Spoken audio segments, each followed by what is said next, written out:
కాక అందరికీ వందనాలు. ఇదిగో దేవుడు ఉపతాతి ద్వారా రాయించిన గ్రంథం యుగాంతం. అలాగే శ్రమల ముందు సంఘం ఎత్తబడుతుందని కొంతమంది అనుకుంటున్నారు. కానీ శ్రమల తర్వాత సంఘం ఎత్తబడుతుంది. శ్రమల్లో సాతాను వచ్చి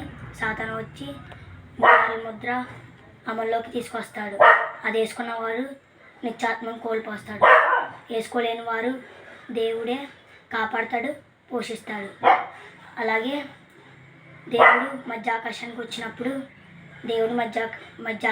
వచ్చినప్పుడు సంఘాన్ని ఎత్తబడతాడు. అలాగే మీరందరూ రెండో రాకట్లో ఎత్తబడాలని కోరుకుంటున్నాం. అలాగే దేవుడు ఉపతాతి ద్వారా రాయించిన గ్రంథాన్ని చదివితే మీకు బోల్డైన విషయాలు తెలుస్తాయి. చదివి సత్యం గ్రహించండి.